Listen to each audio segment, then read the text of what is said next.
Welcome to the Prophecy Club, where we study and research Bible prophecy. Our topic tonight and the title of this video is the Ted Gunderson Chronicles. Our speaker tonight was in the FBI for 28 years. He was the special agent in charge in Dallas and Memphis and the senior special agent in charge for all of Southern California, headed out of Los Angeles. At one time, he supervised over 700 personnel with the FBI. Will you help me welcome Ted Gunderson? Thank you, sir.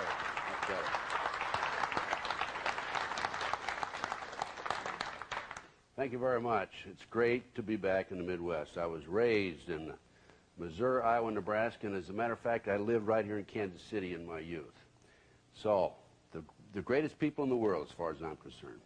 And last night I went out and took a little walk, and I was over in Kansas, Topeka, Kansas, and I got a breath of that fresh air because I've lived quite a few years in Los Angeles, so I know I really did enjoy coming back here.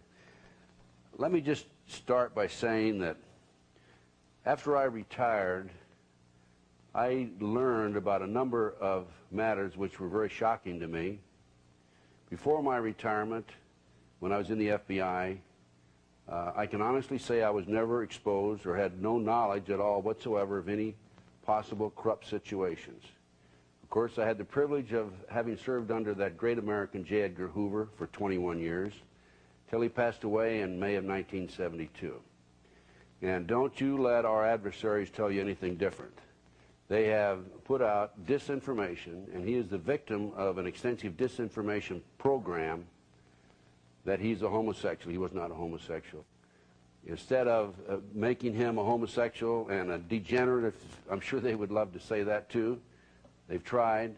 I must say he was an American hero. Instead, they've taken people who were sympathetic to the communist movement and made heroes out of them. As far as I'm concerned, schools and streets right today should be named after J. Edgar Hoover.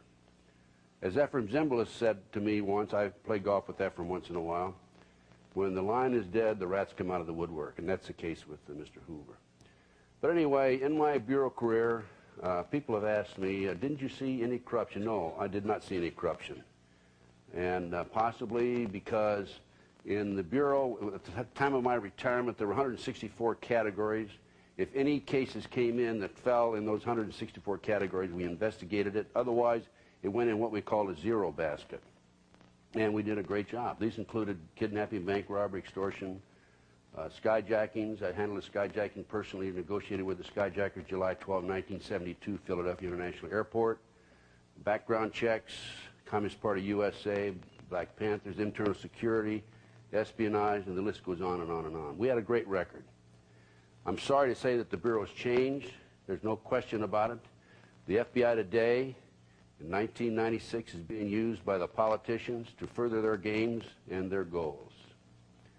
So, there are a few things that have happened to me, some major matters that have happened to me since my retirement. And most recently, I was giving a lecture in Las Vegas, and I sat at the head table next to a gentleman. And this gentleman, in his day, had been in naval intelligence, and he was telling me that on December the 4th, 1941, 3 days before Pearl Harbor, he was in the communications room in Washington, D.C., a naval intelligence officer, and we received, the U.S. government received a communication, an intercept of Japanese message that had been sent, and we had broken the Japanese code, and this message stated that we were going to bomb Pearl Harbor on December the 7th. He was very elated to have received this. He passed it up to his superior passed it on. After the war was over, he came back to Washington, D.C., and was told he was going to have to testify. They had a congressional hearing on this. He was given a subpoena. His boss called him in and said, even though you have a subpoena, you're not going to testify. And he said, well, I don't understand this. He says, look, you don't understand now, someday you will. You're not going to testify. And he didn't testify.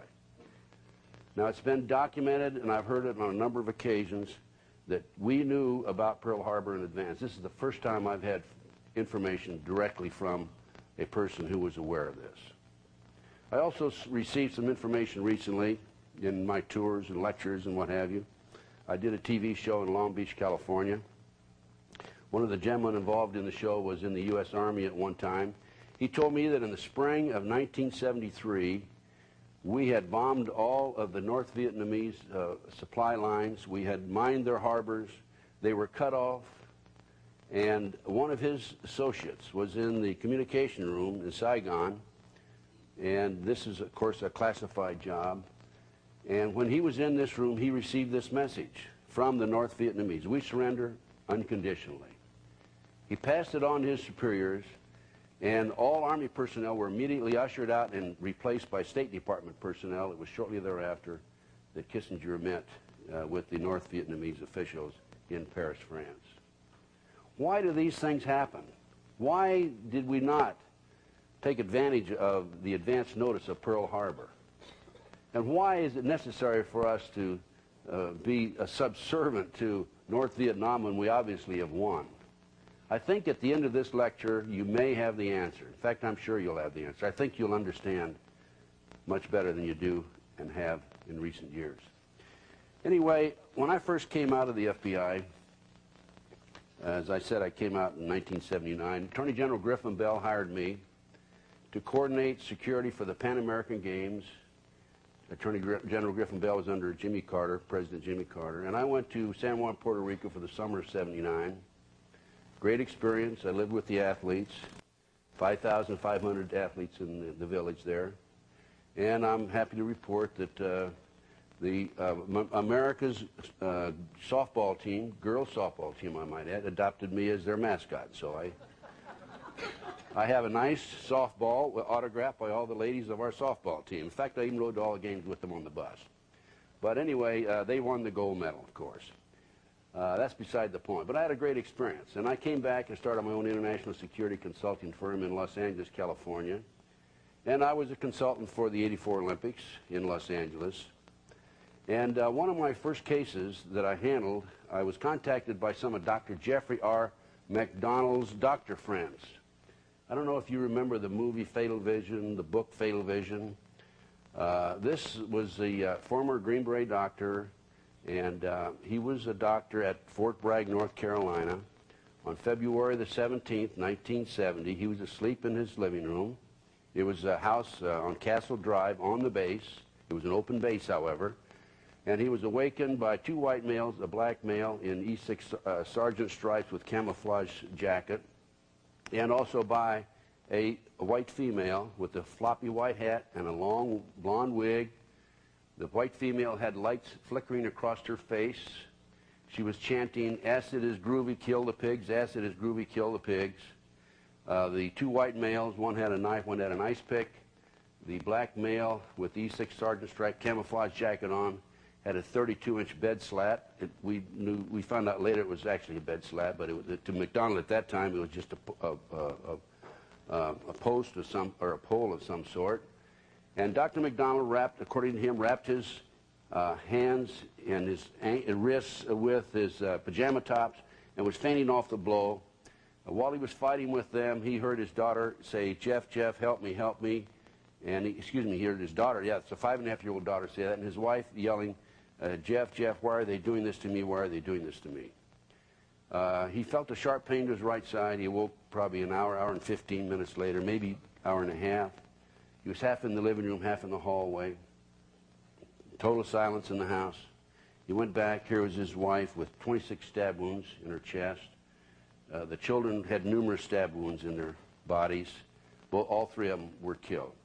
The government, it was on a government reservation, the government claimed that Dr. McDonald went to bed and he noticed that the 5.5-year-old child who was sleeping with the mother had wet the bed, and he had a big argument with his wife, and because of this argument over the child wetting the bed, he wiped out the whole family. It's absolutely ridiculous.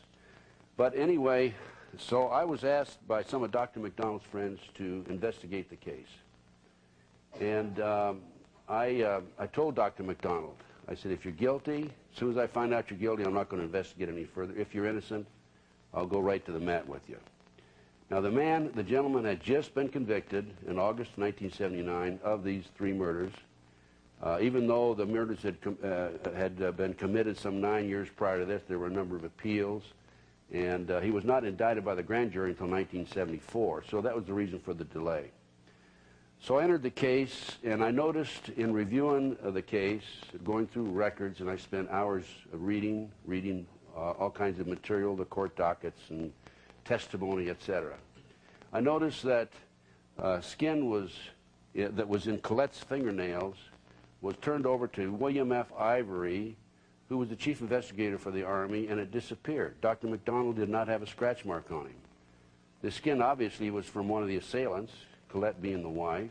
From skin, you can tell what type blood the person is who was scratched, right? That just plain disappeared off the earth. Also, in reviewing the records, I noted that there were 14 candle wax drippings in the house. And remember now, Colette had light flickering across her face. And these candle wax drippings, including one that was in the child's bed sheet, were foreign to any other candles and candle wax found in the house. I also noted that an FBI agent, hairs and fibers expert named Paul Stombaugh, lied to the grand jury, and if you want documentation on that, you can read the book Fatal Vision by McGinnis. And in there, it states that he testified before the grand jury and said that the hair in Colette's right hand was Colette's hair. Well, what happened was they found that Colette had hair in her hand. They tested it against Dr. McDonald's. It did not match, so it had to come from someplace, so they said it was Colette's. You cannot say that hair is identical. You can say it's similar. You can say it's cut, pulled, peroxide, what part of the body it came from, and it's similar. I noticed also that according to Helena Stokely, I obtained a confession from her on October 25, 1980. I brought her back to LA. That's a story by and of itself. And Helena Stokely told me that it was her satanic cult group that went into the house that night. And it was her initiation into the group. And I said, what is this all about? And that was really the first I learned about Satanism. But Helena told me that to prove that she was in the house, that she had attempted to ride the rocking horse in the child's bedroom. The spring was broken. She wouldn't have known about that otherwise. She told me that, that there was a jewelry box. I asked her specifically, was there anything, arrangement of the furniture, draw the diagrams of the house and so forth? She did that. I asked her about a jewelry box on the master bedroom dresser. She said there was a jewelry box there. I had her describe it. And she described it. I went down, got a Sears and Roebuck catalog. I showed her the catalog. She picked out the box. It was identical with it. She talked about also that there was something unusual happened that night. She said that right in the middle of all this commotion and this fighting, that the phone rang. And I said, well, what happened? And she said, well, I answered the phone, and there was a man asked for Dr. McDonald. And I said, well, then what happened after that? And she said, well, Dwight Smith, who was the person she identified as also being there were some 7 individuals involved in the crime, said, hang up the GD phone. And so she hung up the phone. Well, later on, I found out through my investigative effort that the person who made that call was a fellow named James Fryer, and he was in the penitentiary in western North Carolina, out of Asheville, North Carolina. And I called the warden. I made arrangements to go out and interview him on a Saturday morning. Well, when I arrived out there that morning, can you guess what happened? He had escaped the night before. And in developing additional information on the case, I learned that one of the early prosecutors, Jim Proctor, was the judge's ex-son-in-law. He was divorced from his wife, but still the judge was a grandfather to the children. And I learned that the police intelligence files on this group of Satanists that Helena described by name gave me descriptions of exactly where each one of them went in the house, what happened, step by step. Intelligence files disappeared out of the Fayetteville Police Department files, and also out of Waycross, Georgia, because one of them had been arrested down there. I learned subsequently that there were 2 black fibers on Colette's tongue in her mouth. There was a black fiber on the 32-inch bed slat, and there was a black fiber wool on her chest, black wool, okay? Determined it was black wool. The FBI had in their notes, their handwritten notes, that it was black wool, and a question mark as to where it came from. When the report was filed, typed up, the formal report was typed up and filed and furnished to the defense, that information was left out. Now, in conducting my investigation, I learned that the only black wool in the house that night was Helena Stokely's skirt. She had on a black wool skirt. I also learned that as a result of my confession, and later on there were some other confessions, a girl named Kathy Perry confessed to the FBI, but she said that she was high on drugs, and there were two children, they were boys that were killed that night, so the FBI discounted it. There's another individual, Greg Mitchell, who was one of the assailants named by Helena Stokely, who confessed to the neighbors that he was involved in the murders.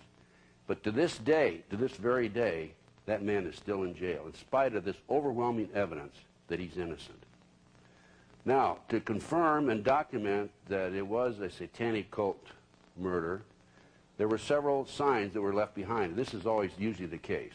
They always leave signs behind. There were unexplained bird feathers in the house. There was a headless doll, and the 2.5-year-old child had shallow ice pick, 10 shallow ice pick wounds in her chest in the form of an S. I asked Helena, I said, Helena, what did that S stand for? And she said, Satanism. So this was a shock to me. The McDonald case, this man's in jail. I couldn't understand it. I went on national television, a number of national TV shows. I debated Freddie Kassab, the father-in-law, on CNN, and also a psychiatrist was there. And I talked about this satanic aspect. And I had people calling me from all over the country, telling me the same basic story, from the East Coast, the West Coast, North and South. And I had people that, what you'd call them multi-generation Satanists. That's somebody who was born into it, mother, father, grandfather, grandmother are involved in Satanism. And adult survivors, that's somebody that gets out, usually has to go into hiding to survive. I had these people calling me from all over the country telling me about the ceremonies and about the extent of the satanic movement in this country today. So I started investigating it myself. I gave a number of lectures on it. I had some national exposure, of course. And the bottom line is it's very easily explained, and it fits into a pattern. And this goes back some 200 years. I'm going to use as a textbook tonight Pawns in the Game. It's a book that was written by William Guy Carr. He was a retired commander in the Canadian Naval Force. And he had heard about the conspiracy and wanted to delve into it himself. He wrote a very compact book about what's going on with the Illuminati and how this fits into modern day plans, what's going on in the world today. So we're going to use that as a textbook for the first 2 hours. And the second 2 hours, we'll have some case studies.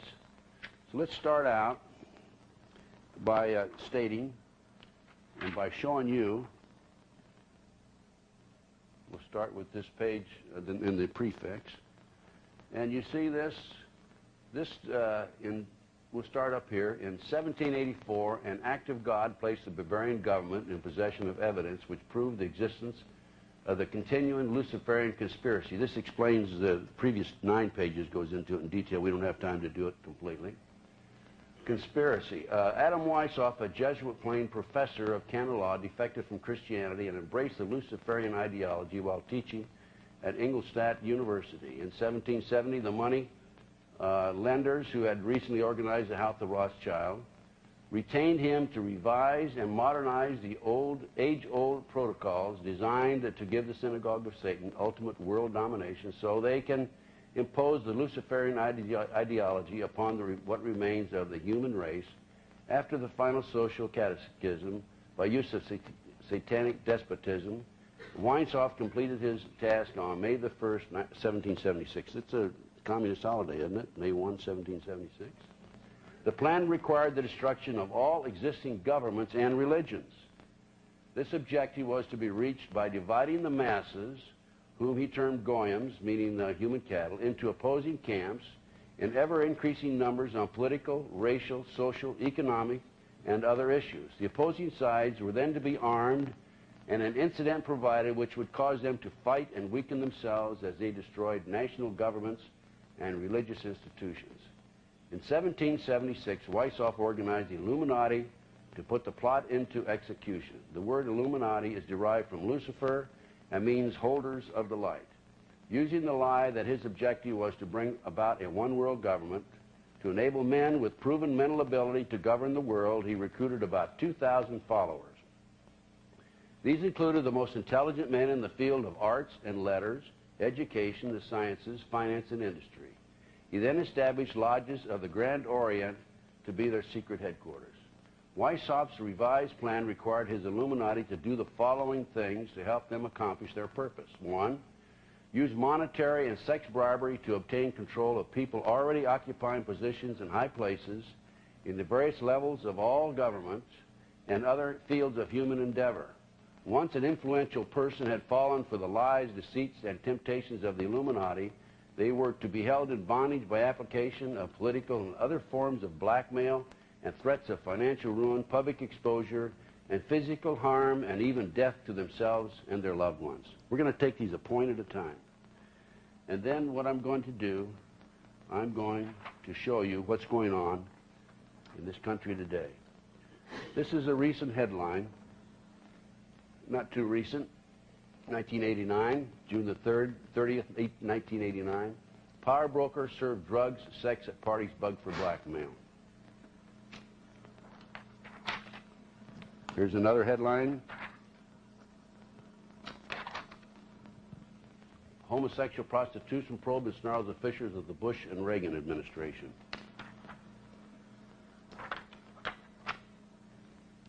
Top Japanese politician linked to Spence. Craig Spence was a CIA operative. He was exposed as a CIA operative. His job was to set up dignitaries, politicians, congressmen, etc., and to blackmail them. Once he was exposed, of course, he didn't last too long. He lasted something like 6 months. Within 6 months, I think he was suicided. Now, recently, it's sometimes referred to as Arkancided, by the way. Not Spence, though. This was before Mr. Bill Clinton was in the White House. But in my experience as a private investigator, security consultant over the last 17 years, I've had a number of high-profile cases in addition to the Jeffrey McDonald case. And I'm happy to report I've had a phenomenal success record on it. It takes a lot of time, a lot of diligence, and the right contacts in order to be successful in this field. But in 1989, I was contacted by a gentleman by the name of Ed Weaver, a wonderful Christian man in Lincoln, Nebraska. And he had read about me in a book called The Ultimate Evil by Maury Terry. The Ultimate Evil was a story about the Son of Sam murders in New York. And Maury Terry wrote the book. He contacted me on the West Coast, asked me to help him do the research on it, et cetera, which I did.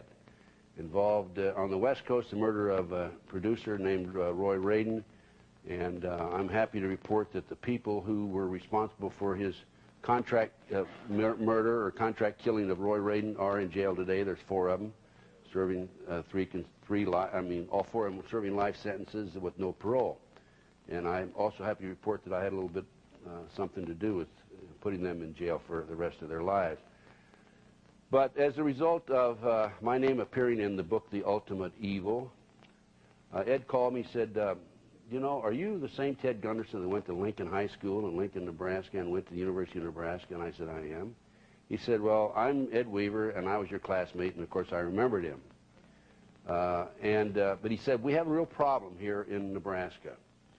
We have a case called the Franklin Cover-Up, and in this particular case, the FBI and the IRS raided the Franklin Credit Bureau, which was a credit bureau established in the minority neighborhood in order to furnish banking and financial opportunities to the minorities. People on the board of directors included people like Harold Anderson, who was past publisher of the Omaha World Herald, other very prominent citizens.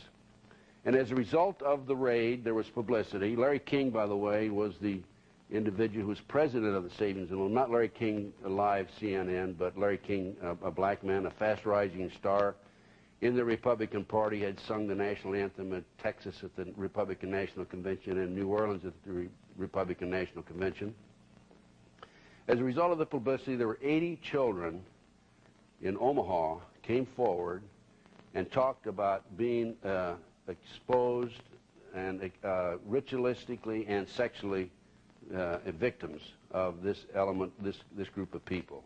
These were some of the leading businessmen in Omaha. These kids named not only Harold Anderson, but they also named Bob Wadman, chief of police, as being involved in this ring. They named Gene Mahoney, past former vice squad with the Omaha, vice detective with the Omaha Vice Squad, Omaha, Nebraska, and he's now head of the Forestry Service for the state, has a park named after him between Lincoln and Omaha. They named the editor of the society page of the Omaha World Herald. They named the heir to the Brandeis fortune. I mean, these were top citizens, highly respected people in the community. And of these 80 children that came forward, 4 of them gave statements. Of the 4 who gave statements, 2 of them later recanted, probably under pressure. 2 refused to recant, Alicia Owens and Paul Benassi. And actually, what happened with Paul, they feel like they apparently discredited him because he had been convicted of child molestation. Alicia Owens claimed that she had sex with Bob Wadman, chief of police, when she was 14 years old. She told the grand jury that. And as a result, they tried her for perjury before the grand jury, and she was convicted. As far as I'm concerned, I attended the trial, a day of the trial, and it was a kangaroo court. There's no question in my mind. But this was the situation, and in discussing the matter, I did go back to Nebraska, of course, after talking to Ed, and I'm telling you right now about my experience there in talking to Paul and Alicia and so forth. But in talking to Paul, he gave me a number of signed statements. By the way, Gary Caradori, the investigator before me, died in an airplane crash coming out of Chicago. He had called they had a state Senate committee that was organized for the purpose of checking into this situation, this child sexual ring. And he had called the Senator, Lawrence Schmidt from Chicago. He was sent back there on a lead. Called Senator Schmidt, and said, I have the goods right now. They cannot get out of it. He got on an airplane that night, and the plane crashed outside of Chicago, about an hour and a half out of Chicago. And his briefcase is missing, and the back seat of the plane is missing.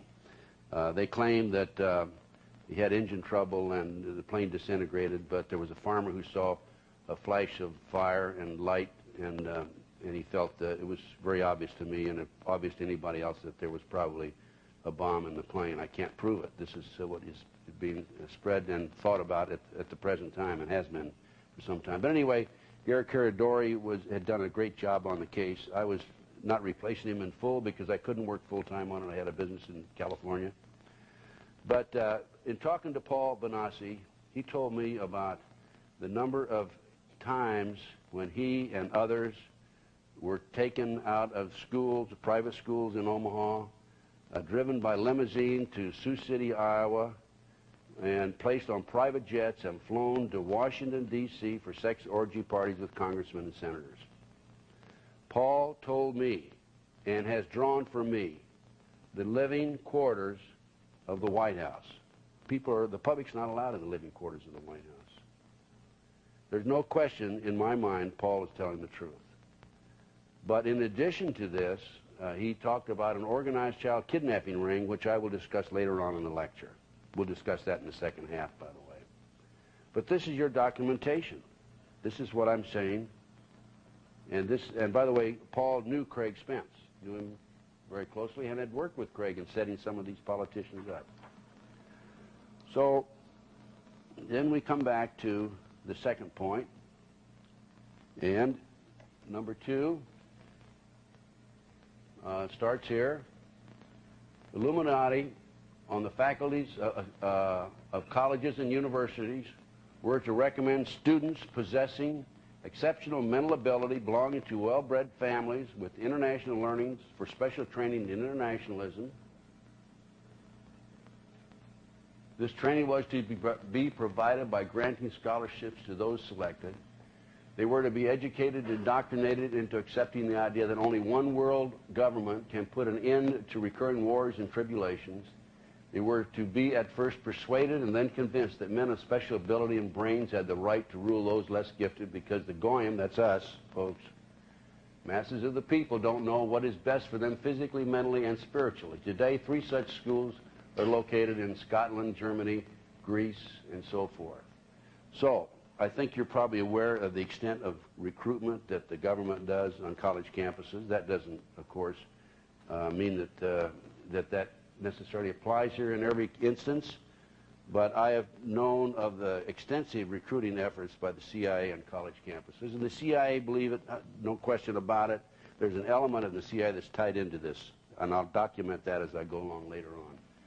The next point, these are the goals now that are being set forth by the newly organized Illuminati. Influential people trapped into coming under the control of the Illuminati, and students who had been specially educated and trained were to be used as agent tour and placed behind the scenes of all governments as experts and specialists, so they could advise the top executives to adopt policies which would, in the long run, serve the secret plans of the one-worlders and bring about the ultimate destruction of the governments and religions they were elected or appointed to serve. This happened in Yalta. You remember Yalta? FDR went over. We gave away the world to them. This has happened time and time again. The next point I find very interesting, and how true it is today. The Illuminati were to obtain control of the press and all other agencies which distribute information to the public.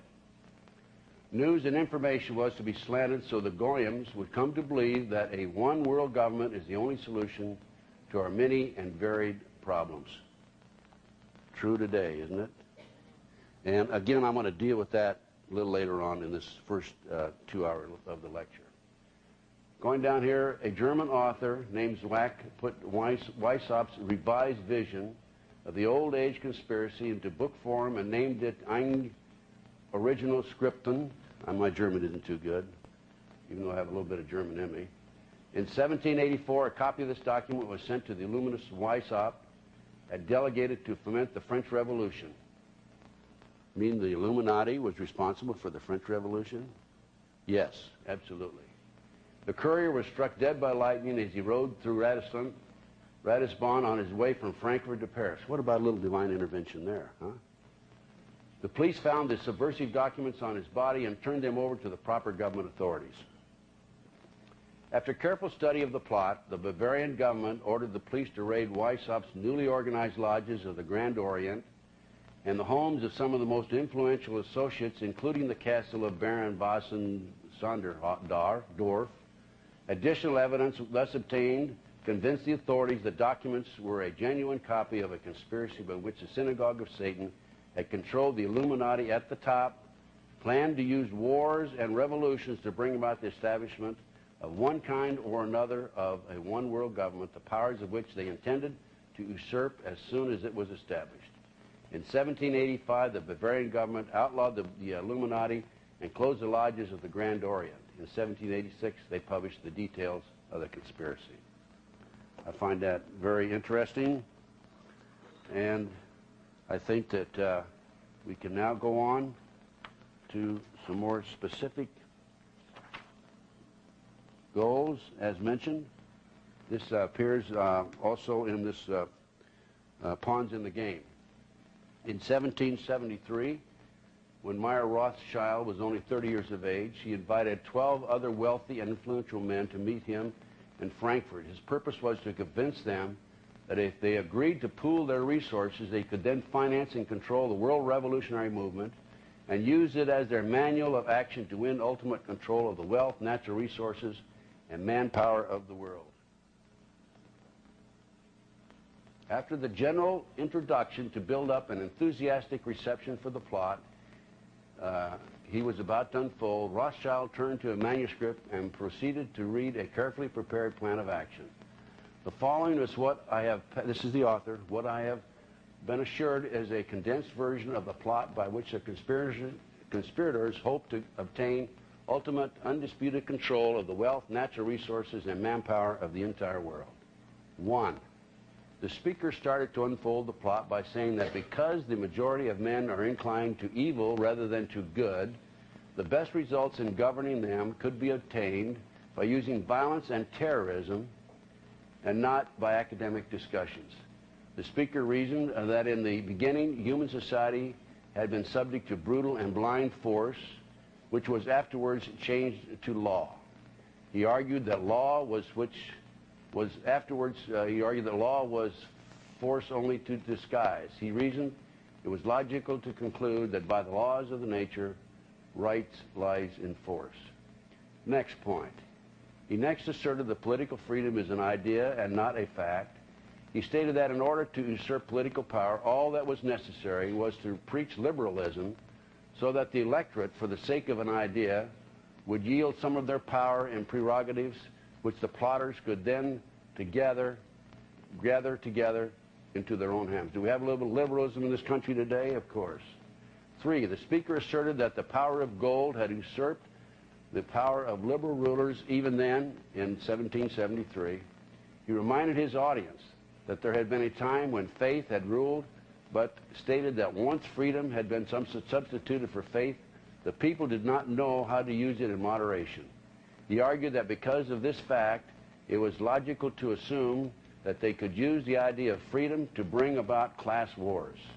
He pointed out that it was immaterial to the success of his plan whether the established governments were destroyed by internal or external forces, because the victor had of necessity to seek the aid of capital, which is entirely in our hands. Number 4, he argued that the use of any and all means to reach their final goal was justified on the grounds that the ruler who governed by the moral code was not a skilled politician because he left himself vulnerable and is in unsuitable position to his throne. He said those who wish to rule must have recourse to cunning and to make-believe, because great national qualities like frankness and honesty are vices in politics. I think that kind of applies to Washington, D.C. right today. Number 5, he asserted our right lies in force. The word right is an abstract thought and proves nothing. I find a new right to attack by the right of the strong and to scatter to the winds all existing forces of order and regulations, to reconstruct all existing institutions.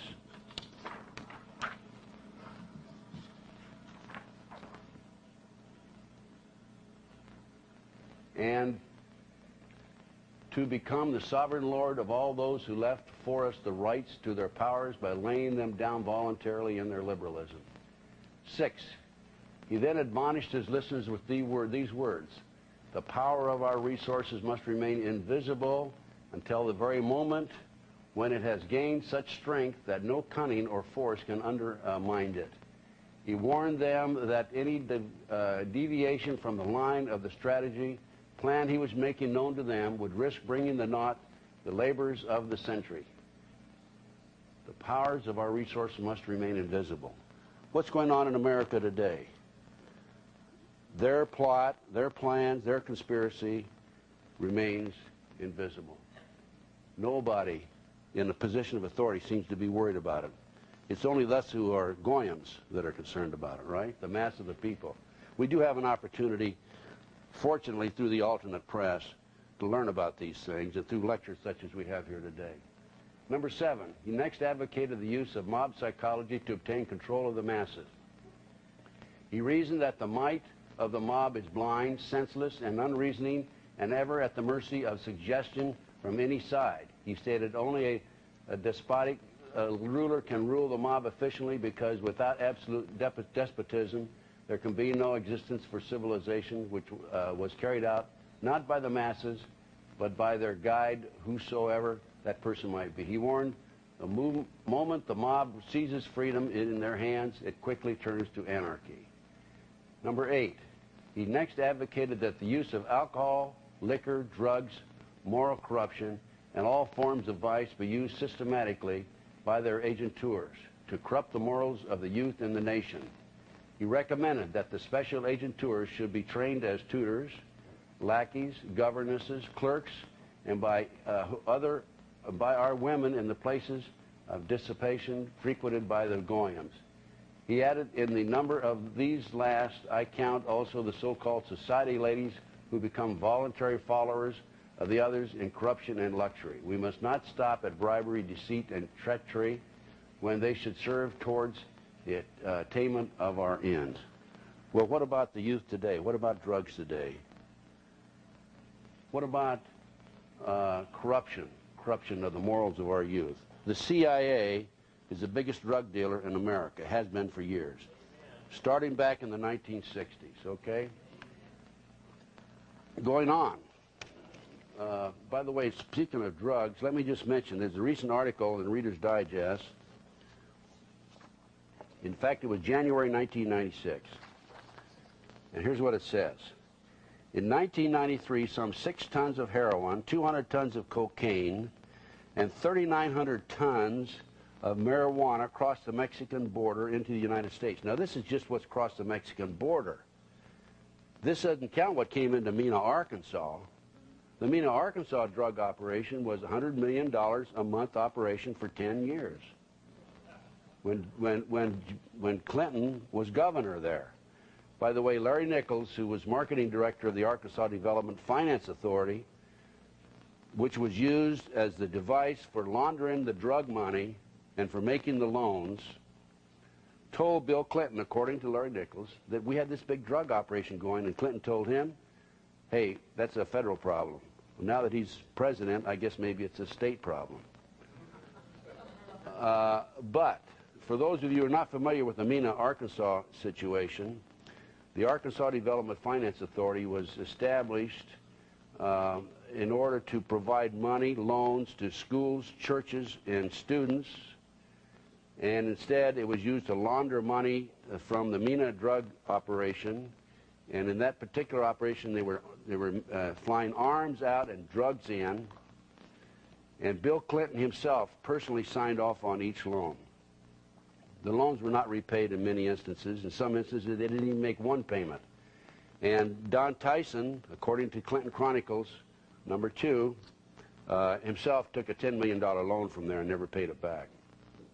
So we're talking about just the Mexican border here. We're not talking about what was flown in and out of this country. We're not talking about what's coming over from the Canadian border now.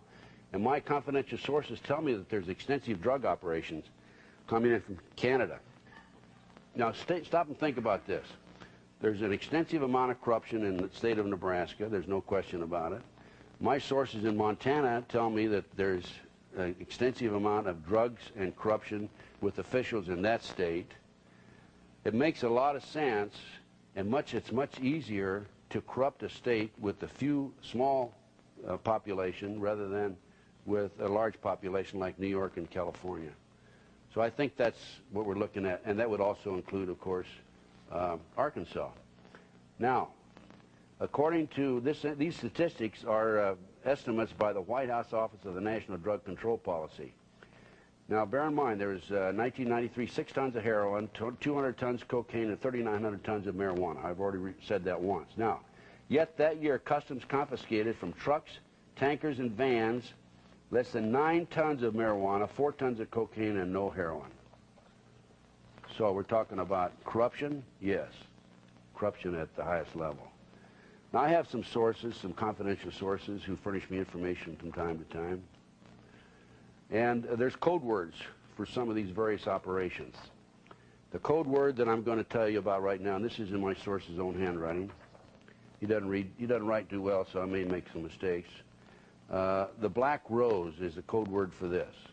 It's a clandestine group of U.S. government operatives, primarily the CIA, which has for many years run illegal drugs and arms operations in both Southeast Asia via the Golden Triangle and the Middle East via the Golden Crescent, funded by the British socialist-based Russell Trust drug cartel.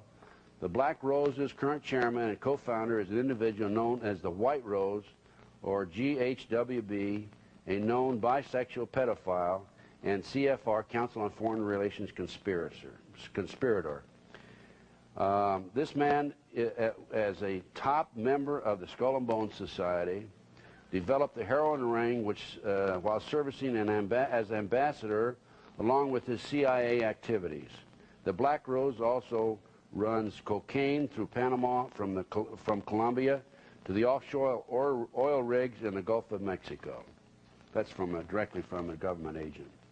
Now, we mentioned Vietnam.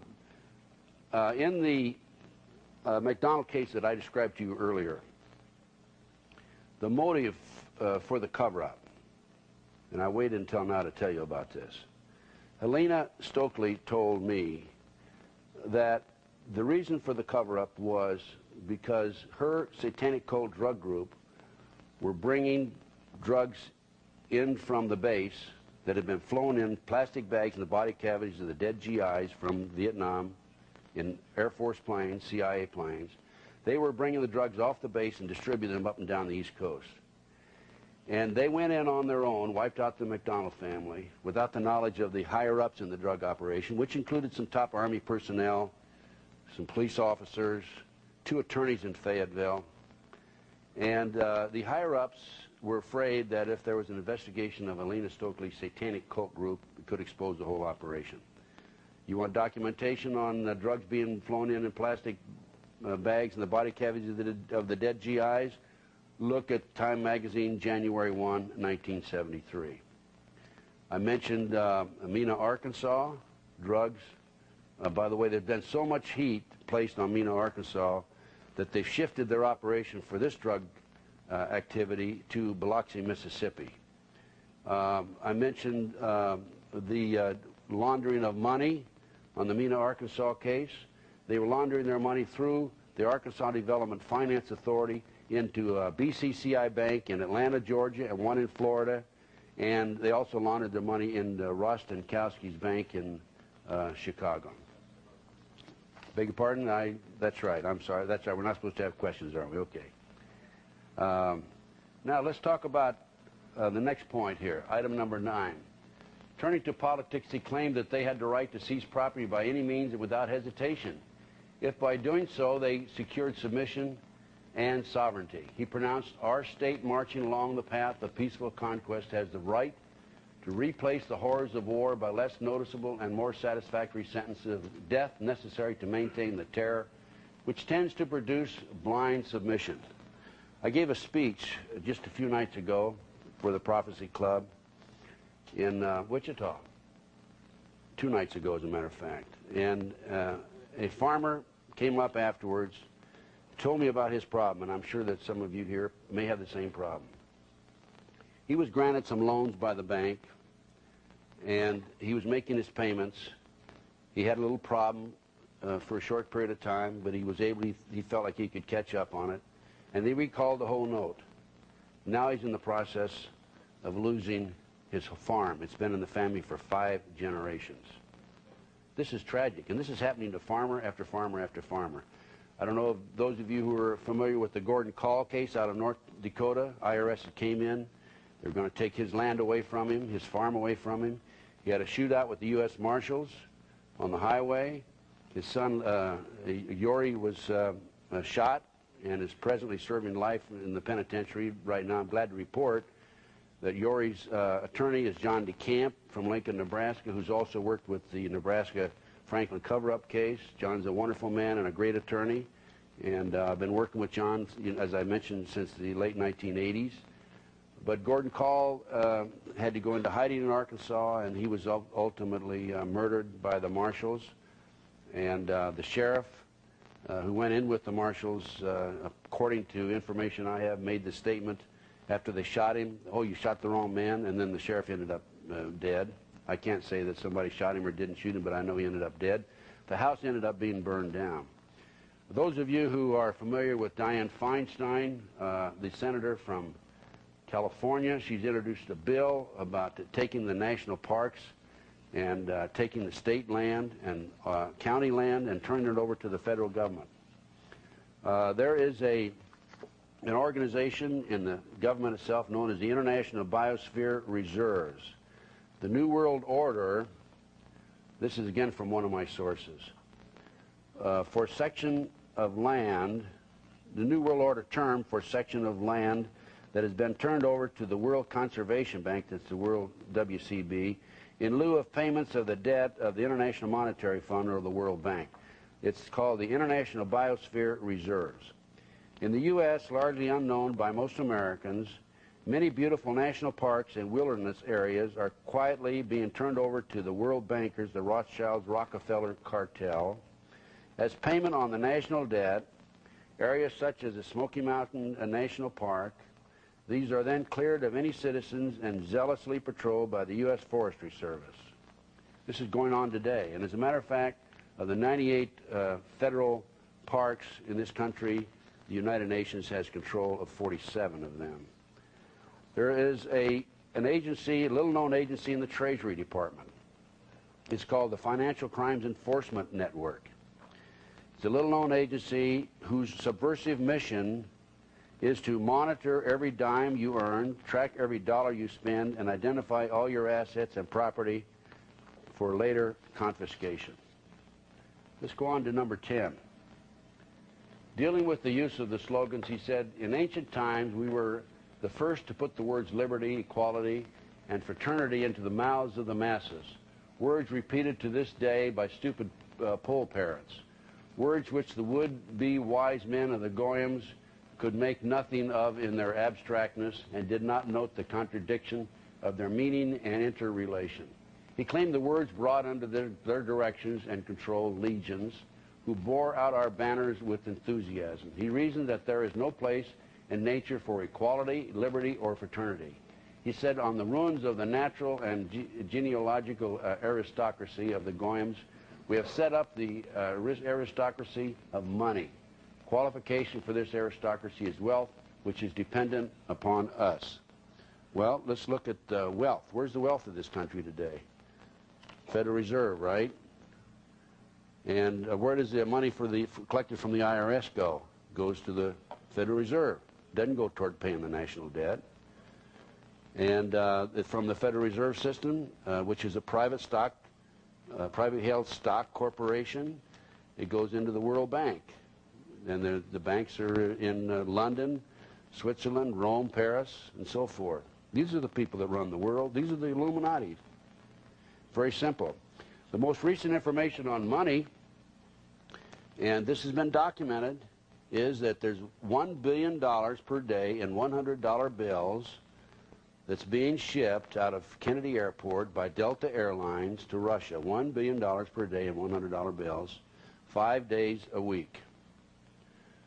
And for those of you who are not too familiar with the Federal Reserve System, I'm sure some of you do know this. I know most of you probably do. This is a well-educated group, obviously.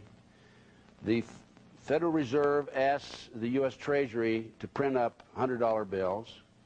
The U.S. Treasury charges the Federal Reserve 2.3 cents per bill. And then the Federal Reserve takes that money that they have, that came right out of the sky, right from the Treasury Department, and they loan it out. That plus principal and interest. Let's go on now to number 11. He then expounded his theories regarding war. In 1773, he set down a principle which the government of Britain and the United States publicly announced as their joint policy in 1939. Don't you find that interesting? Set down policy. He set down a principle that was announced by our government and the British in 1939. I find that fascinating. He said it should be the policy of those present to foment wars, but to direct the peace conference so that neither of the combatants obtain territorial gains. He said the war should be directed so that the nations engaged on both sides should be placed further in our debt and in the power of our agentures. Yalta again. We gave away, we basically won. What did they do to Patton? You remember what they did to Patton? He wanted to keep right on going. He was told by the president, stop. By the way, are you aware of the fact that we left, our government left, between 35 and 50,000 GIs in Russia after World War II? I'm sure you're aware of the MIA POW issue in the Vietnam. Okay? General Patton wanted to go after them. It was shortly after he said he was going to go into Russia and rescue our boys that he died in an automobile accident. Well, at least he wasn't Arkansas-ed. Okay, next. Number 12. He then dealt with administration. He told those present that they must use their wealth to have candidates chosen for public office who would be servile and obedient to our commands so they may readily be used as pawns in our game by learned and ingenious men we will appoint to operate behind the scenes of government as official advisors. He added, the men we appoint as advisors will have been bred, reared, and trained from childhood in accordance with our ideas to rule the affairs of the whole world. I find this very interesting. They will have been bred, reared, and trained from childhood in accordance with our ideas to rule the affairs of the whole world. Now, I have, in my experience in developing information about satanic movement in this country, I've talked to a lot of people. An example of this, number 12, being born bred. I was contacted by a lady attorney in New York City. She was a multi-generation Satanist. You remember I told you that's somebody that's been raised, born into the family. Grandfather, grandmother, mother, father, etc. She told me that she was raised by her family. She knew well in advance that she was going to be an attorney, and she was sent to law school, and her specialty was immigration laws. And she would go to Europe and bring children into this country that she didn't know, land at Kennedy Airport in New York City, turn these children over, usually one child at a time, and she was a specialist on immigration, so she knew what to do in Europe in order to get their hands on this child, bring the child in, turn it over to a man, two men, in Kennedy Airport she'd never met before, and walk away. She was supposedly bringing the child in for adoption. I've seen case after case of history where people were specifically assigned and born and reared and trained for assignments in this area. Have you ever heard of presidential models?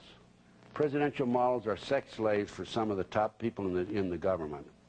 There's a woman named Kathy O'Brien who's recently written a book on this. I happen to know of another lady who was a presidential model. And what they do, and these ladies were born for that purpose. In fact, one of them was born on Eisenhower's inauguration. And they're trained mind control, MK Ultra, Project Monarch. These are CIA mind control programs. They're trained specifically for an assignment. In this particular assignment, she told me, the one girl, the one lady told me that she was molested on a regular basis by her father, and he still loved her, however. And when she was 16, he came in and he was crying in her bedroom. He said, "My dear, I've got to give you up." And he passed her on to some training for training with a group of men. She later ended up with some of the top politicians in the country, presidents. I'm talking about presidents. This has been confirmed by two individuals I've talked to, Kathy O'Brien and another one. The other one wishes to remain anonymous. And I understand there are three other ladies who fall in this category. They've all gotten out, and it's just like the children that they use for victims of pedophile. When they get sold, they let them out, push them out onto the street. Okay, item number 13. He dealt with propaganda and explained how their combined wealth could control all outlets of public information while they remained in the shade and clear of blame, regardless of what the repercussions might be due to the publication of libels, slander, or untruths. The speaker said, "Thanks to the press, we've got gold in our hands, notwithstanding the fact that we had to gather it out of the oceans of blood and tears. But it has paid us even though we have sacrificed many of our own people. Each victim on our side is worth 1,000 goyams." Well, don't you find that interesting? We're talking about propaganda. We're talking about the press, outlets of public information. I don't know how many of you are aware, but I recently ran for President of the United States. And in November, late November, I was sitting in my living room. I don't sit very often. I usually am working. But I was watching the politicians. And I said to myself, these people have missed the point. They either are totally ignorant or they don't know what they're talking about. But these people, these men are running for President of the United States. They haven't really addressed the real issues. The real issues are what we're talking about here today. These are the issues. Not, I'm going to go back to Washington, D.C. and make this all a bed of roses. And as far as I'm concerned, there's not a dime's worth of difference between the Democrats or the Republicans. They've both been compromised. And these kids that were taken back to Washington, D.C., they weren't taken back just for Democrats, and they weren't taken back just for Republicans. There were Republicans and Democrats there. But anyway, I got mad. I had $164.31 in the bank, and I said, I'm going to run for President of the United States. And I did. I thought about it, and I said, well, I've been a Republican all my life. Should I run as a Republican, or maybe I should go over and register Democrat for the first time my whole life and run against the real problem, Bill Clinton. So I did. I registered Democrat, and I was, you know, there's some good Democrats, good conservative Democrats, I'm sure. Someplace, I don't know where they are, but they're someplace. But anyway, then I formed a group, committee to elect Ted Gunderson, and we did raise a few dollars. The first check I received was for $1,000, and I used that $1,000 to register in New Hampshire. And I got on the ballot in New Hampshire, and then I was able to raise another $2,500, and I was able to get on the ballot in Texas.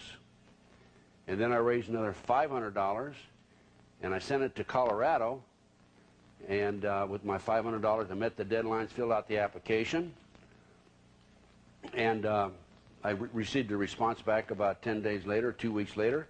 I'm sorry, you're not a viable candidate, and they kept my $500. I tried to get on the ballot in Oregon and Tennessee. They said, you're not a viable candidate, forget it. Anyway, to make a long story short, I had, in addition to my experiences dealing with the media, this deals with number 13, dealing with the media as an FBI agent, I dealt with them as a politician. I mean, really, let's face it, I'm not really a politician, right? But it was fun. And I recall that I was campaigning in Texas. I did manage to get to Texas. I didn't manage to get to New Hampshire. My money was real short. But a man came in. He liked my platform, strictly downsize the federal government, do away with the IRS, go back to the 17th Amendment, you know, states' rights, and so forth. The man came in. He said, look, he said, I'd like to support you. And I said, fine. You know, I need all the support I can get. He said, no, financially. I said, fine, but you can only give me $1,000 unless you put a political action committee together and you give me $5,000. He said, no. He says, I'll tell you what we'll do. We'll go on a joint venture, and I'll invest some money, and you can come in and be a business partner with me. I said, that's great. So I thought I was going to have some money, and so I called on February the 9th. I called a television station in New Hampshire. I called WMUR, ABC TV, Manchester, New Hampshire. And I said, look, I'm Ted Gunderson. I'm a presidential candidate, and I had a committee to elect, and I'd registered with the Federal Election Commission. And I want to run Clinton Chronicles this Sunday night, or a week from Sunday night. And what will 2 hours prime time cost me? Now, I thought I was going to have the money, because this man said, well, I'll bring $750,000 in. I'm going to bring it in from overseas. And I thought he was legit. As it is, I think he was a government plant, but that's beside the point. But anyway, I thought I was going to have the money. So, you know, bear in mind, as a politician, the only way they can turn me down as a candidate, a viable candidate, is if there's sex or drugs involved in the video or the show. Well, there's drugs involved, certainly, and sex involved, but it's not by me, right? I mean, it's a documentary. So they said $20,000. And I talked to a woman named Julie Campesino. Call back Monday. Hi, Julie, this is Ted. Yes, I remember. Oh, by the way, I checked, and I was wrong on the price for 2 hours prime time. It's $120,000. So it went up $100,000. I was scheduled in New Hampshire to be on a forum, and I was canceled. And I had a feeling I was supposed to be on a forum on Friday morning. Before I got on the plane, I thought I better call. I called, and they said, well, you're not, you know, you were scheduled, but you're not going to be on there.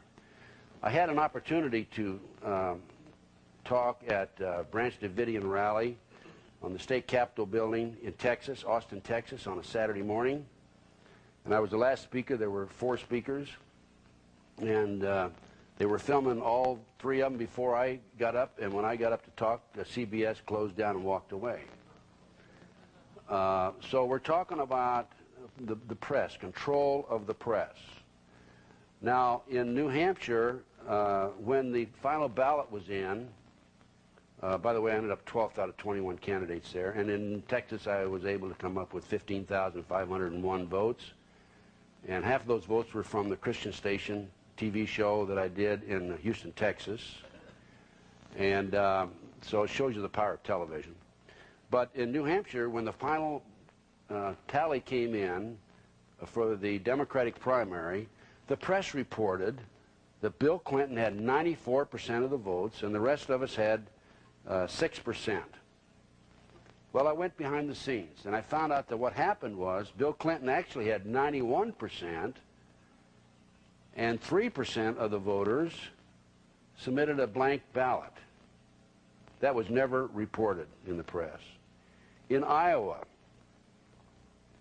there was, in one instance, there was 13% of the votes were taken away from Buchanan. And what happened was the precinct captains reported the information to the media before he gave it to the electorates. And they reported it and put it out as the official news. By the way, in the Nebraska case, this is a typical example of controlling the press. Yorkshire Television out of England came into Lincoln and Omaha and did a 10-month TV documentary of the case. They talked to Paul Bonacci, Alicia Owens, and by the way, the kids told me that there were victims. Young children were being transported from Omaha to Des Moines, to Milwaukee, to Madison, back to Minneapolis. They were being victimized by some of the leading men in all of these various communities, leading businessmen. But Yorkshire Television came in. We couldn't, John could not get an American organization or corporation or American studio or film production company to do anything here, so he went to England. They worked for 10 months. They put together a TV documentary. It's called Conspiracy in Silence. On May the 4th, 1994, it was to be aired. 2 weeks before it was to be aired, on the Discovery Channel was purchased by Cox Television, and the show was killed. Cox Television out of Atlanta, Georgia. One of the major stockholders in Cox Television, according to John DeCamp, is George Bush. I find that very interesting. Now, there was an article recently in the Las Vegas Review-Journal. And since I happen to live in Las Vegas, I happen to have noticed this, but I've seen this on a number of other occasions. It's dated April 3, 1996. This article deals with the Freeman. The Freeman's beliefs are described as the headlines. I got mad not too long ago when I heard Brandy Schweitzer, Leroy Schweitzer's daughter, was claiming that her father was being tortured by the U.S. Marshal. I jumped on a plane and flew to Montana to find out for myself. I interviewed Brandy Schweitzer and Scott Schweitzer, and I interviewed another individual who saw Leroy Schweitzer, the head of the Freeman Group in Montana, the day that he was arraigned, and he had a 1.5-inch gash on his cheek, and I took statements from these people on camera. And so I do have a little bit of first-hand knowledge. I've also interviewed a number of people who have attended the school. And in fact, Jeremiah Television is doing a video on it, and I'm helping them in that regard. I just want to read this to you.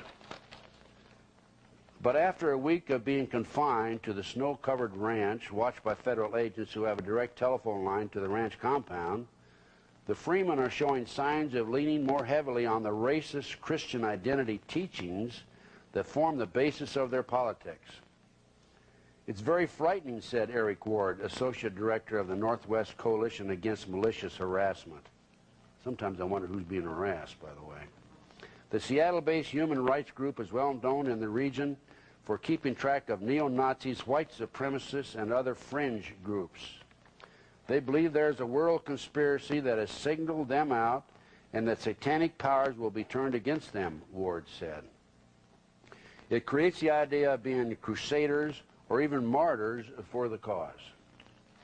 The Christian identity movement holds that white people from Northern Europe are God's chosen, while Jews are the offspring of Satan and blacks are subhuman, quote, mud people, end quote.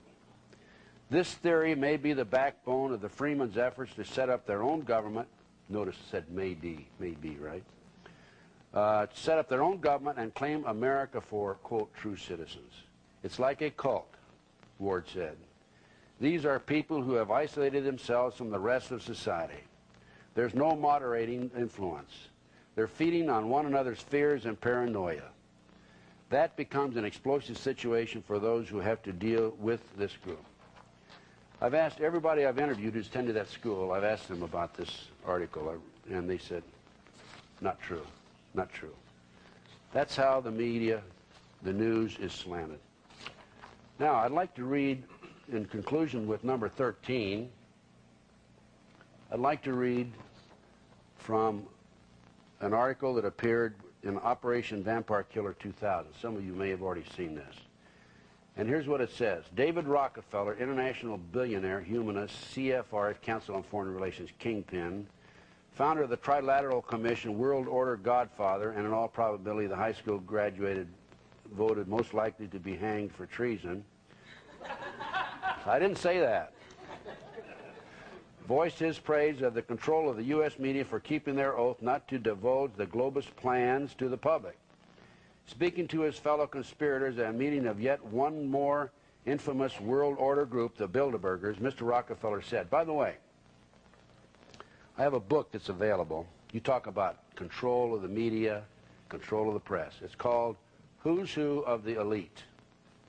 And if you're interested in this book, I'll be glad to make it available to you. I'll just have to give you the information. My address will appear, by the way, on this video at the end.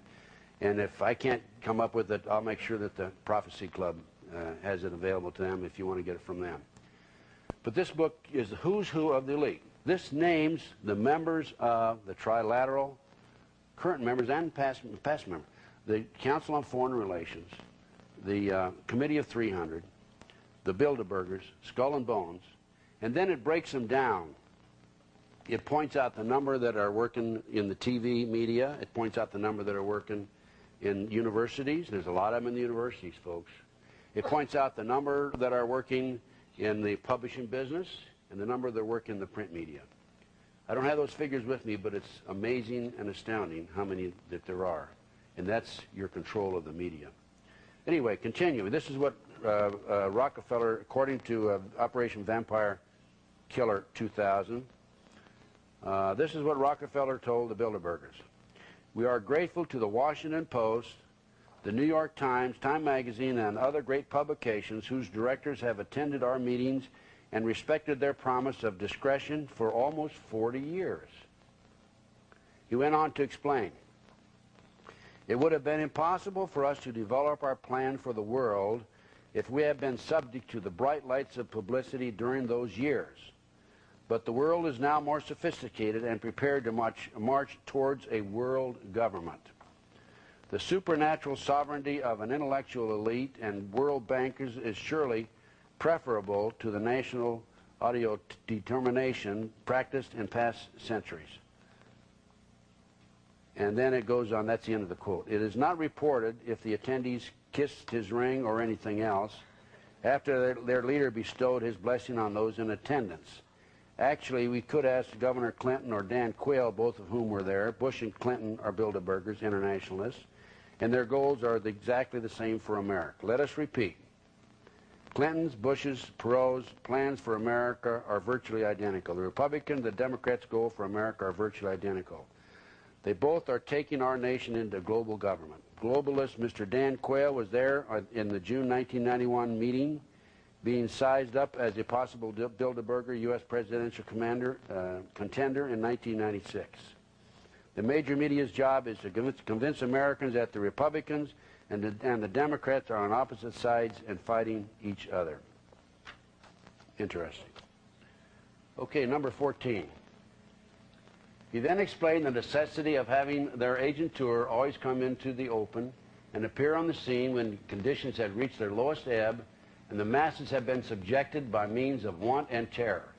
He pointed out that when it was time to restore order, they should do it in such a way that the victims would believe that they had been the prey of criminals and irresponsibles.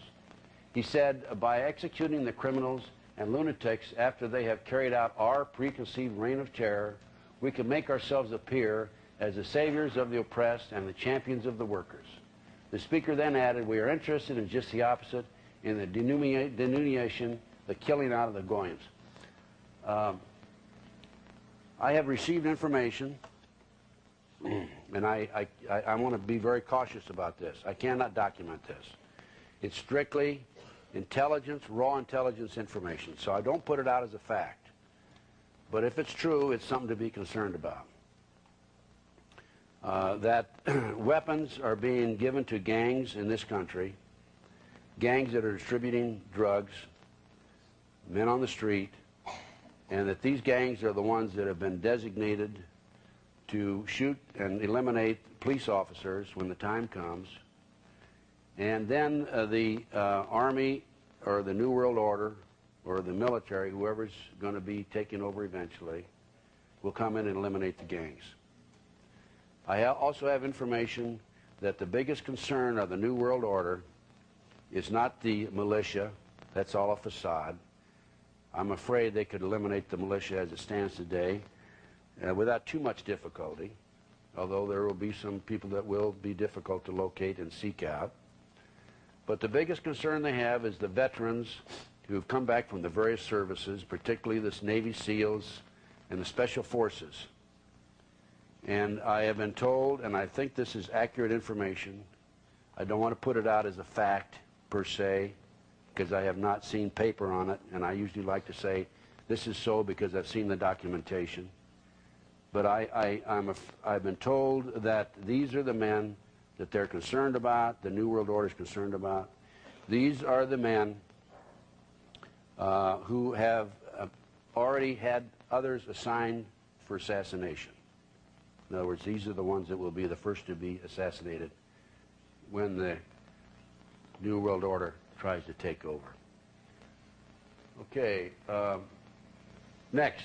He next explained how industrial depressions and financial panics could be brought about and used to serve their purpose, saying enforced unemployment and hunger imposed on the masses because of the power we have to create shortages of food will create the right of capital to rule more surely than it was given to the real aristocracy and by the legal authority of kings. He claimed that by having their agentur control the mob, and the mob could then be used to wipe out all who dare to stand in their way.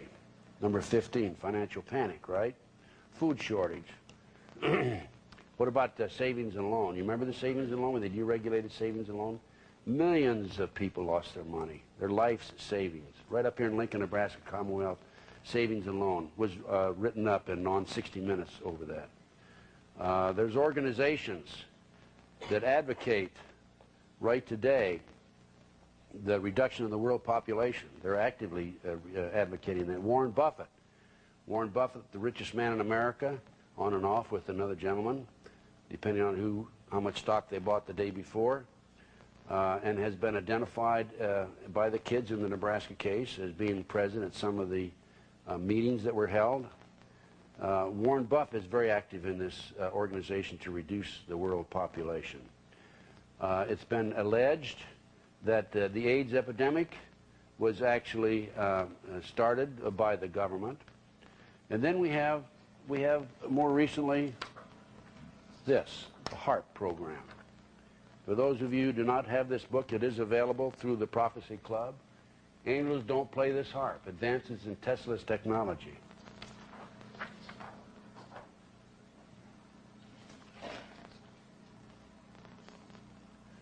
The HARP program. U.S. government has a new ground-based Star Wars weapon which is being tested in the remote bush country of Alaska. This new system manipulates the environment in a way which can disrupt human mental processes, jam all global communication systems, change weather patterns over large areas, that's happening right today, interfere with wildlife migration patterns, negatively affect your health, unnaturally impact the Earth's upper atmosphere. The U.S. military calls its Zapper HARP, High Frequency Active Auroral Research Program, but this Skybuster is not about the northern lights. This device will turn on lights never intended to be artificially manipulated. It's all explained in this book that's available, I think, back here today. Looking at the Gulf War illness, the British troops and the American troops were vaccinated, 440,000 of them. They were the ones that became ill, not the other troops who were not vaccinated. Looking at the food shortage, people said, oh, there's no food shortage. I have an article here, June 12, 1995, Spotlight Magazine. During the last 18 months, the government has been storing hundreds of tons of grain and other foodstuffs in some 50 secret underground facilities around the country. There are certain grain shortages areas that are empty on a regular basis to the extent that there's hardly any grain available for the general public. Look at it. Let's go on to the next item.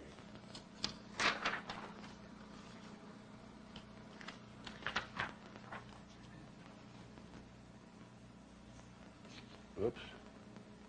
I'm not doing so well, am I? Oops. Let's see. Okay. We talked about financial panics and so forth, depression, financial problems. The infiltration into continental Freemasonry was next discussed extensively. The speaker stated that their purpose would be to take advantage of the facilities and secrecy Freemasonry had to offer. He pointed out that they could organize their own Grand Orient lodges within Blue Masonry in order to carry on their subversive activities and hide the true nature of their work under the cloak of philanthropy. He stated that all members initiated into their Grand Orient lodges should be used to politicize purposes and for spreading their atheistic, materialistic ideology amongst the Goyams. He ended this phase of the discussion with the words, "When the hour strikes for our sovereign Lord of all the world to be crowned, these same hands will sweep away everything that might stand in their way."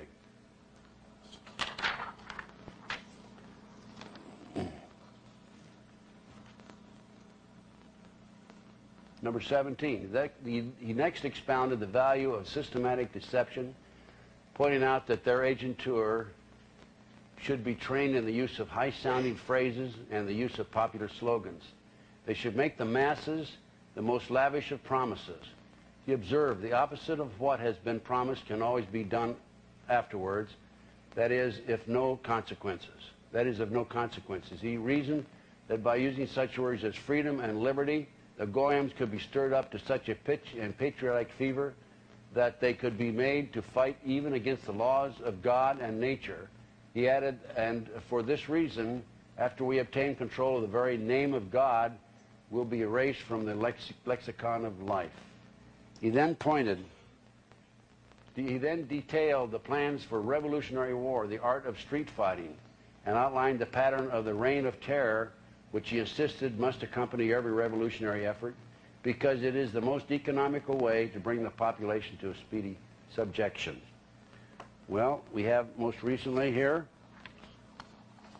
Janet Reno, among other things, once a national hit team, February 27, 1995. You find it interesting that she is talking about using U.S. military units as well as personnel from all the federal agencies, the Bureau of Alcohol, Tobacco, and Firearms, drug enforcement agencies, and I'm sure the FBI, yes, the FBI. And in fact, under the proposed new act, the Rapid Deployment Strike Force would be commanded by Deputy Assistant Director of the FBI and would be staffed by not only FBI agents, but through the transfer of personnel from their elites and entities into the Department of Justice or any other federal agency. So, we have there a direct contradiction and violation of the posse comitatus. I might mention that it's been documented that the military and civilian law enforcement agencies, federal agencies, have had a series of joint training sessions in Michigan and in Arizona in house-to-house training. House-to-house training of going in and searching the houses and taking over a facility. Well, let's see, what was that last question? That was number 18. Number 19. Diplomacy was next discussed. After all wars, secret diplomacy must be insisted upon in order that our agent tour, masquerading as political, financial, and economic advisors, can carry out our mandates without fear of exposing who are the secret power behind the national and international affairs. The speaker then told those present that by secret diplomacy they must obtain such control that the nation cannot come to even an inconceivably private agreement without our secret agents being on hand. Number 20, the ultimate world government is the goal. To reach this goal, the speaker told them it will be necessary to establish huge monopolies, reservoirs of such colossal riches that even the largest fortunes of the Goyams will depend on us to such an extent that they will go to the bottom together with the credit of their government on the day after the great political smash.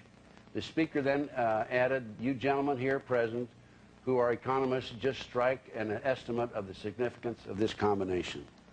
Well, I think you may recall, since you are a well-educated group, about the meeting in San Francisco,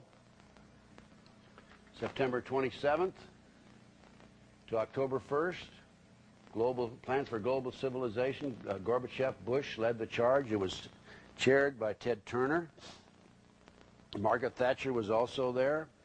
Margaret Thatcher was the one person that said, no, I want to maintain sovereignty for Great Britain, for England. And she walked out on it. What about our people? Don't you think we deserve sovereignty? Of course we do. And now, in order to take over the world, or take over the country, you have to have certain situations which are in existence, and certain commands, and certain mandates, and a certain degree of power. And this is it right here. These are presently in order right now. Executive orders now in effect. Check them one against the Communist Manifesto. We'll turn over to the Communist Manifesto next. Now let me explain. Executive orders, this is unconstitutional, this whole thing right here. Because executive orders were designed to give directives to departmental heads within the government. In other words, the president can tell the director of the FBI, do this. He can tell the Department of Justice, Attorney General, do this. The Postmaster General, do this. Okay? Executive Order 10995 takes over all communications. Executive Order 10997 takes over all electric power, petroleum, gas, fuel, and minerals. Executive Order 10998 takes over all food resources and farms. Executive Order 10999 takes over all means of transportation, controls highways and seaports. Executive Order 11000 drafts all citizens into workforces under government supervision, slave laborers. Sounds like Nazi Germany to me. Executive Order 11001 takes over all health, welfare, and educational functions. We already have what's the United Nations outcome education? And this is in many of our schools today, so they've already started in the educational functions. Executive Order 11002 empowers the Post Office General to register all citizens nationwide. They're probably already doing that through credit cards and Social Security Administration. I'd say that's probably already in effect. Executive Order 11003 takes over all airports and aircraft.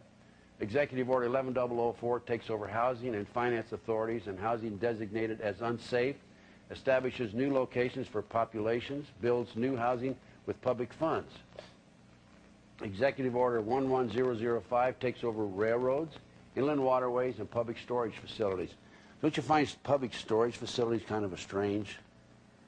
And that's strange that they would say that. But I can certainly understand why, because they want to go after the guns, they want to go after the food. There is a new legislation. I heard it's been passed, but at least I can say without any question it's been proposed, that would limit the time limit that you have food on your shelf in your home. Yes. By the way, going back to HARP, I forgot to mention, one of the devices on HARP, that's the electronic high frequency in Alaska that we mentioned a few minutes ago. Any car that's been built the last 4 years has a computer chip in it. And HARP can freeze that car in place once they turn it on. They have the capability of doing that. In New Jersey, they recently passed a law that placed very high restrictions on the exhaust emission of automobiles. And it's been stated, and I have the records of this someplace, I don't have it with me here today, that most of the automobiles that are 10 years old and older will not be able to pass the emission test in New Jersey. And, of course, that would not include the automobiles that have been built in the last 4 years. Executive Order 11051 designates the responsibilities of the Office of Emergency Planning, giving authorization to put the above orders into effect in times of increased international tension or economic crisis, anytime they want to do it, in other words. Then comes the big one, Executive Order 11490. All of the above orders are immediately activated. President John Kennedy at Columbia University in 1963 said it perfectly. The high office of the president has been used to foment a plot to destroy America's freedom, and before I leave this office, I must inform the citizens of their plight. 10 days later, he was dead.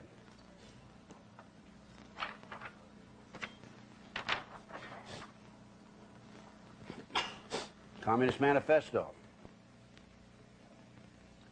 The Communist Manifesto represents a misguided philosophy which teaches the citizens to give up the rights for the sake of the common good, but it also ends in a police state. This is called preventative justice. Control is a key concept. Read this carefully.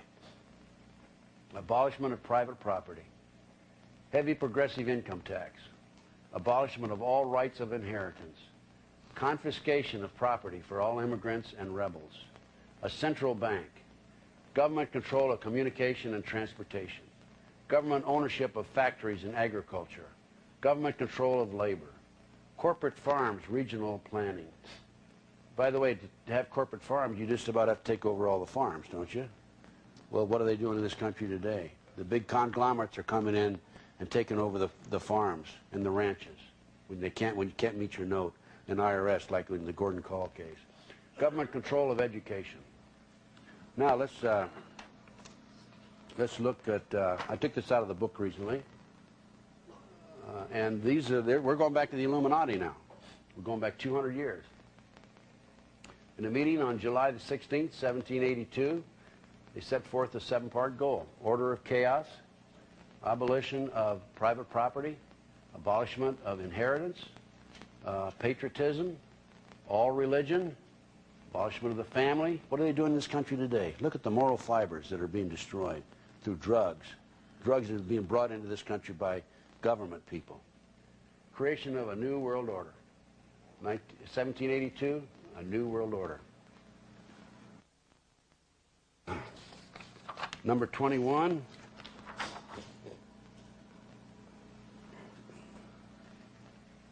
Economic war.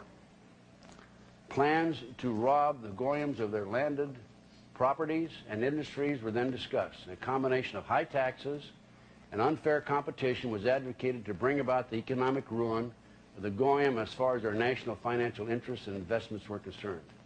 In the international field, he felt that they could be encouraged to price themselves out of the markets. This could be achieved by the careful control of raw materials, organized agitation amongst the workers for shorter hours and higher pay, and by subsidizing competitors. The speaker warned his co-conspirators that they must arrange matters and control conditions so that the increased wages obtained by the workers will not benefit them in any way. What's happening today? The price of cattle. Somebody told me that cattle in Texas is selling for 15 cents a pound. The feed is so high that they can't buy the feed, among other things. What about GATT and NAFTA, North American Free Trade?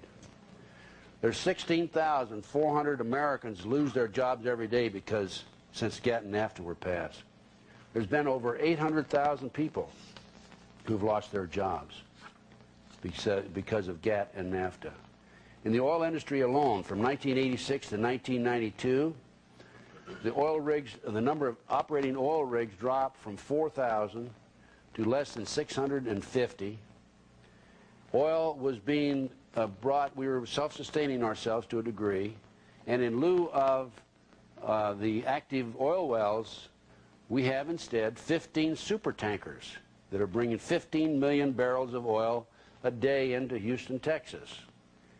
Zapata Oil Company owns 5 of these super tankers. Zapata Oil Company is owned by the George Bush family. All the oil that we have in Alaska, I understand that there's been a strike in Alaska, and there's no question we could be self-sustaining just from the oil that's available to us in that state.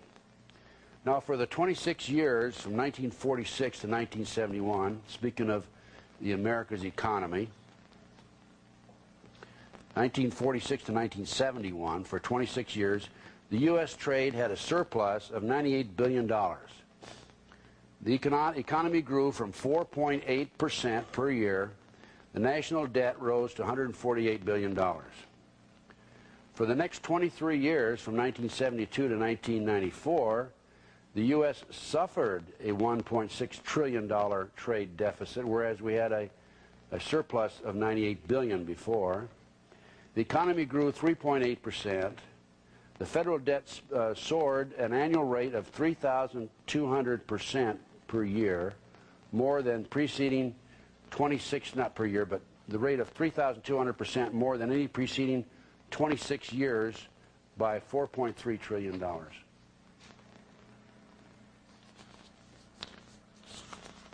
So we have, where do we leave off? Number 21, 22.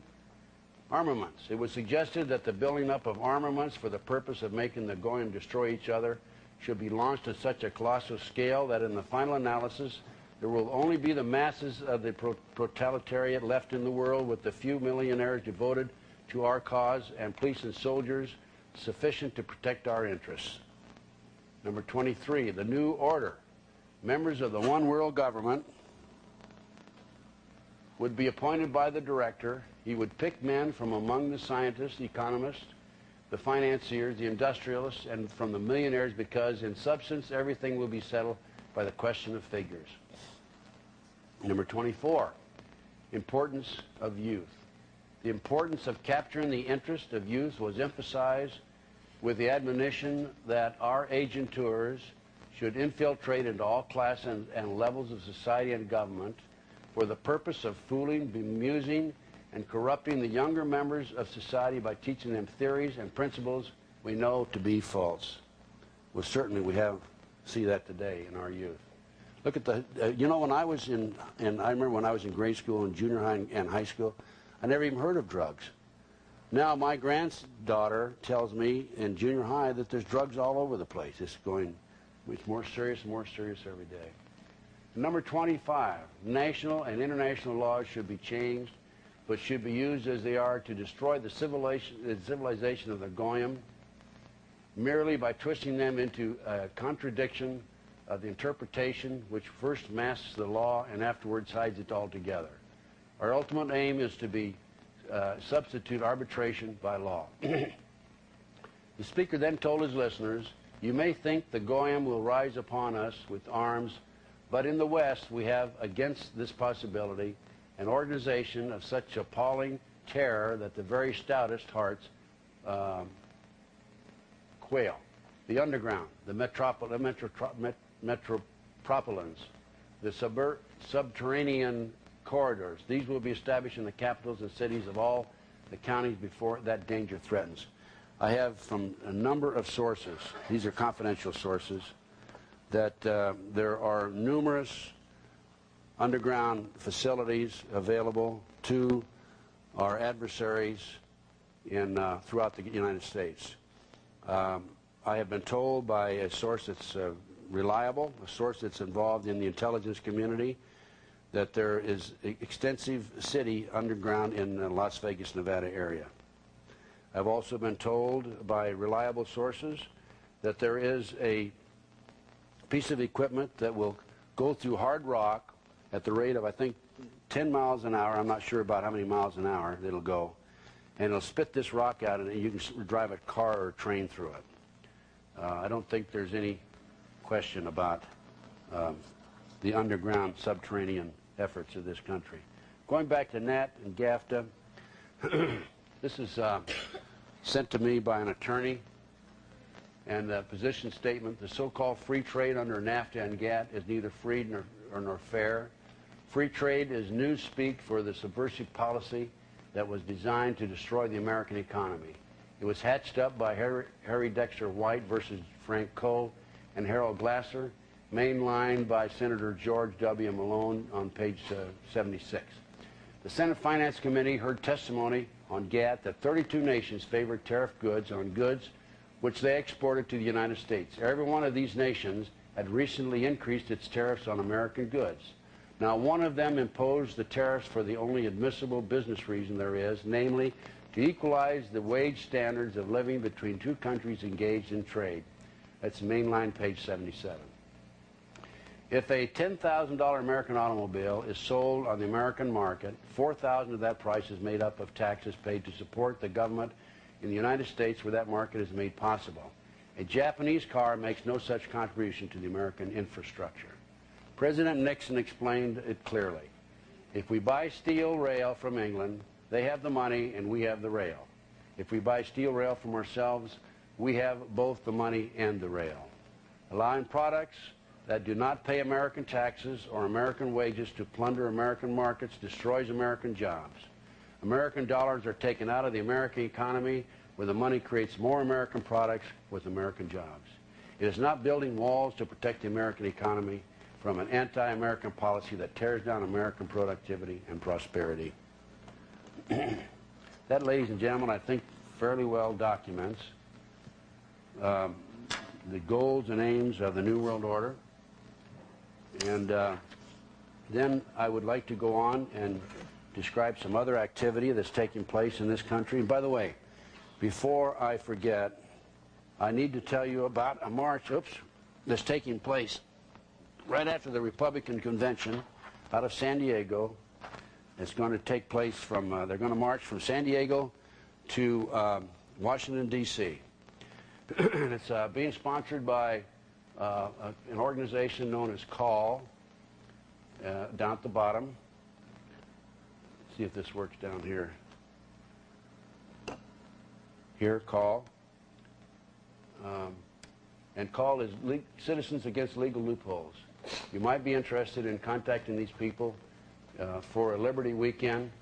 They plan to have the rally in D.C., and the number there at the bottom is 619-755-9319. And the purpose of the rally and the march to Washington, D.C. is to attract attention and to alert people to the problems that we're having in this country today, and particularly as in regards to the Constitution of the United States.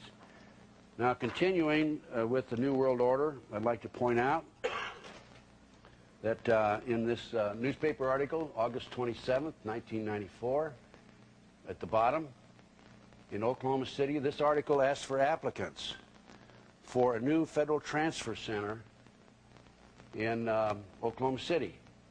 And it was estimated that thousands of Oklahomans would apply for this job. The prison transfer center is designed to hold 1,400 inmates for a maximum of 10 days each. Officials anticipate the transfer center will remain in full capacity continuously. Why would we need a federal transfer center all of a sudden at full capacity, 1,400 every 10 days? That's over 50,000 transfers a year. I think something like 55,000. I talked to an ex-con recently, federal prisoner. He was in the federal prison at one time, not anymore. He told me that the federal prisoners are being used and being paid $5.50 a day to work at the abandoned military bases, and they are constructing concentration camps there. This is directly from the horse's mouth. Before George Bush left office, he signed a treaty with the United Nations. This is a document from the Army that I obtained through one of my sources. And it's called Bridge to America, Partnership States. And this treaty, which was not presented to Congress, and so therefore after 90 days it was not ratified by Congress. After 90 days, it becomes law. This treaty designated foreign troops to serve in various capacities in each state in our country, the United States. For example, in Texas, it will be Czechoslovakian troops. And while the Czechoslovakian troops are occupying Texas, American troops will be occupying some countries overseas, certain countries overseas. California will be Ukrainian troops. Illinois, Polish troops. I don't see Kansas on there, and I don't see Missouri. I see Alabama and Illinois. Poland. Illinois will be Polish troops. So, I don't know of those of you who are aware of this, but not too long ago it was proposed. The proposal for House Rule 666.